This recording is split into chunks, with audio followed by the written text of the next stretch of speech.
जय राम, जय सिया राम, जय हो भोले बाबा, जय हो माता लक्ष्मी। मेरे प्यारे सभी भक्तों, हम सभी को पता है कि सावन चल रहा है। इस बार का सावन बड़ी ही धूमधाम से मनाया जा रहा है और सभी भक्त इसी बेसब्री से इंतजार करते रहते हैं कि माता लक्ष्मी का वास कब मेरे घर में हो जाए, क्योंकि माता लक्ष्मी और भगवान श्री गणेश का यदि वास मेरे घर में हो जाता है तो बस कोई भी तुम्हें पीछे नहीं कर पाएगा, कोई शत्रु तुम्हारा कोई बाल बांका भी नहीं कर पाएगा। सुख, संपत्ति, ऐश्वर्य सब चीज की प्राप्ति हो जाती है। इस वजह से जो भी भक्त इस माता लक्ष्मी की पावन कथा को सुनता है और दूसरों को सुनाता है, वो माता लक्ष्मी के आशीर्वाद के पात्र होता है। माता लक्ष्मी कहती हैं कि थाल को सजाए रखना, आसन तुम लगाए रखना, थाल को सजाए रखना, आसन तुम लगाए रखना, माँ आएगी तेरे द्वार, झोली तुम बस फैलाए रखना। तो कहानी इस प्रकार की है। एक साहूकार था और साहूकार की एक बेटी थी। साहूकार चूंकि उतना स्थिति में ठीक ठाक नहीं था, लेकिन गरीब था, किसी तरीके से अपना रोजी रोटी चलता था। लेकिन साहूकार की जो बेटी थी बहुत ही भोली थी। वह बेटी लगभग उसका उम्र 14-15 साल हुआ और वह एक जो है पीपल के पेड़ को सींचने लगती थी। और रोज जाती पीपल के पेड़ को सींचती थी, वहां पर जल चढ़ाती थी। तो वहां से माता लक्ष्मी प्रकट होती और एक दिन माता लक्ष्मी प्रकट हुई और उस साहूकार की बेटी से कहते हैं कि देखो, तुम यहाँ पर रोज आती हो, जल सींचती हो, जल चढ़ाती हो, मैं तुमसे बहुत प्रसन्न हूं कि तुम मेरी सहेली बन जाओ, मैं तुम्हारे साथ दोस्ती करना चाहती हूं। तो साहूकार की बेटी बोली कि देखिए, आप जो भी हो मैं तो पहचानती नहीं हूं, और अगर दोस्ती करना चाहती, सहेली बनना चाहती तो मेरे को अपने पिताजी से पूछना पड़ेगा, तब जाकर के मैं कुछ कर सकती हूँ। साहूकार की बेटी घर पर आती है और पिताजी से कहती है, देखिए पिताजी, वहां पर कोई प्रकट हुआ था, अपने आप को माता लक्ष्मी बोल रही थी और वह कह रही थी सहेली बनने के लिए। साहूकार ने कहा, देखो बेटी, ये बहुत ही भाग्य की बात है, तुम बहुत भाग्यशाली हो। उनका दर्शन पाने के लिए कितने लोग तरसते हैं, उसके बावजूद भी मिल नहीं पाता, और तुमको अगर माता लक्ष्मी ने दर्शन दिया और सहेली बनने के लिए कह रही हैं तो तुरंत बिना सोचे समझे बन जाओ। अगले दिन और साहूकार की बेटी उस पीपल के पास जाती है, जल चढ़ाती है, सींचती है। तब तक माता लक्ष्मी प्रकट हो जाती हैं और कहती हैं, क्या तुमने अपने पिताजी से पूछा, क्या सहेली बनने के लिए तैयार हो? तो बेटी ने कहा कि आप माता लक्ष्मी हो और मेरे पिताजी ने कहा है कि हाँ, तुम उनसे दोस्ती कर लेना, सहेली बन जाना। उस दिन सहेली बन गई। अब तो दोनों लोग एक दूसरे को सहेली सहेली कहते हैं। अब वह बेटी रोज वहां पर जाती, पीपल के पेड़ को सींचती, एक लोटा जल चढ़ाती, वहां पर पूजा भी करने लगी और माता लक्ष्मी प्रकट होती और घंटों घंटों अपना लोग बात करने लगे। एक दिन माता लक्ष्मी ने बात करते करते कहा, देखो सहेली, हम दोनों लोग एक सहेली हो गए हैं और एक दूसरे का घर जाना बहुत ही जरूरी होता है, और मैं तुम्हें न्योता देती हूँ कि तुम मेरे घर पर आना, मैं तुम्हें भोज पर दावत देती हूँ। तुरंत वह बेटी कहती है, बहुत ही भोली रहती है, कहती देखिए, सहेली बन गए हैं ठीक है, लेकिन मैं आपके घर जाऊं इसके लिए परमिशन तो पिताजी से लेना पड़ेगा। और वह बेटी घर पर आती है और पिताजी से कहती है कि पिताजी, माता लक्ष्मी कह रही थी कि मैं तुम्हें न्योता दे रही हूं, मेरे घर पर भोज के लिए आना है तुम्हें। तो साहूकार ने कहा, देखो बेटी, इसमें पूछने वाली क्या बात है, और यदि वह तुम्हें अपने घर पर बुलाए तो तुम चली जा, बहुत भाग्यशाली हो तुम। अगले दिन वह बेटी जाती और माता लक्ष्मी से कहते कि हाँ, मैं चलने के लिए तैयार हूं, क्योंकि मेरे पिताजी ने परमिशन दे दिया है। बस जब वह लड़की माता लक्ष्मी के घर पर जाती है तो माता लक्ष्मी उस अपनी सहेली का बहुत ही सत्कार करती हैं, सोने की चौकी पर बैठाती हैं, उसे 75 प्रकार का भोज खिलाती हैं, हर प्रकार का जितना व्यवस्था हो सकता, चारों तरफ सुख ही सुख नजर आते हैं।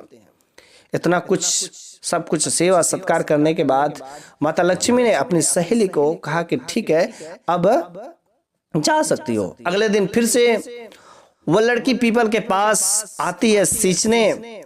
वहां पर माता लक्ष्मी प्रकट होते कहती है, देखो सहेली, तुम मेरे घर पे चली आई, मैंने तुम्हें न्योता दिया, तुम भोज पे आए, लेकिन मैं भी चाहती हूँ कि तुम्हारे घर पर चलें, कभी कुछ बनवाओ, खिलाओ, हम भी तुम्हारा घर देखना चाहते हैं। बेचारी बड़ा टेंशन में हो गई, कहीं इसके लिए भी पिताजी से तो पूछना पड़ेगा। अब वह घर पर आती है साहूकार की बेटी और बेचारी बड़े दुखी अवस्था में बैठ जाती है। क्योंकि उस समय साहूकार नहीं रहता। शाम के समय साहूकार जब अपने घर पर आता है तो देखता है कि मेरी बेटी बहुत ही मायूसी से बैठी हुई है, बहुत ही दुखी अवस्था में, किसी से बोल नहीं रही है, उसके मन में कुछ चिंता व्याकुल है। साहूकार अपनी बेटी से पूछता है कि बेटी क्या बात है तुम्हें, आखिर क्यों इतनी चिंता से, क्यों इतनी व्याकुलता से बैठी हो, कोई परेशानी है? वह बेटी कहती है पिताजी कोई परेशानी नहीं है, जैसा कि आपने कहा था कि माता लक्ष्मी के घर तुम चले जाओ दावत पे, और मैं चली गई, और अब माता लक्ष्मी कह रही है कि मैं बेटी तुम्हारे घर पर आना चाहती हूँ, और हम लोग इतने गरीब है कि उनका सेवा सत्कार कैसे कर सकते हैं। उनके घर तो 75 प्रकार का भोजन बना था, सोने की चौकी दी थी, सब कुछ सेवा सत्कार की थी, उतना मेरे घर में व्यवस्था नहीं, मैं कैसे उनको दावत में बुलाऊं। पिताजी ने कहा कि देखो बेटी, इसमें चिंता करने की बात नहीं है, जितना में हो तुम उतना ही काम करो। माता लक्ष्मी बस देखती कि उस भक्त का कितना भाव है, कितना श्रद्धा भाव से काम कर रहा है, कितना श्रद्धा भाव से उनका बुलावा कर रहा है, स्वागत कर रहा है।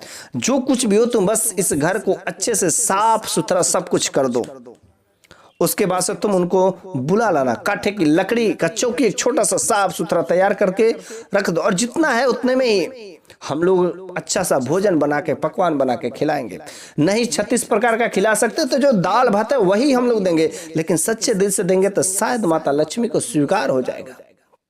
उसके बाद अगले दिन वो लड़की अपने थाल में पूजा का सामान लेकर उसमें लड्डू का भोग लगाने के लिए उस पीपल के पेड़ के पास जैसे ही घर से निकल रही थी, तब तक एक कौवा आता है और चोंच से उस लड्डू को उठा करके लेके चला जाता है। लेकिन वह कौवा अपने चोंच में एक कीमती हार लिया हुआ था, और उस लड्डू को जब उठाने आया तो वह कीमती हार वहीं पर गिर जाता है, वह लड्डू लेके चला जाता है।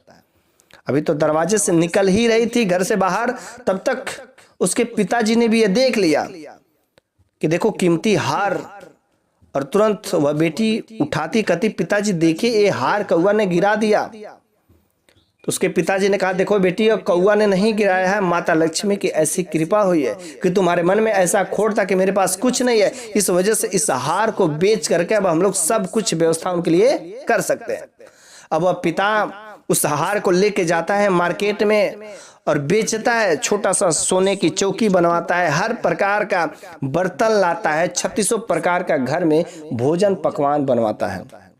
उसके बाद से वह बेटी वहां पर पीपल के पास जाती है और सींचती है, और माता लक्ष्मी प्रकट होती है, कहती क्या सहेली तुमने अपने पिताजी से पूछा? उसने कहा हाँ माँ, मैं तैयार हूं कि आप सहेली चलिए मेरे घर पर। और वह बेटी अपनी सहेली अर्थात माता लक्ष्मी को लेकर के घर पे आती है।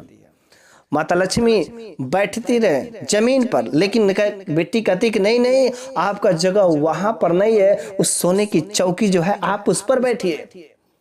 माता लक्ष्मी कहती है तो राजा महाराजा का जगह है। सहेली कहती नहीं नहीं, आपको बैठना है तो बैठना है, मैं कुछ नहीं जानती हूँ, जब तक आप बैठेंगे नहीं तब तक मैं नाराज रहूंगी।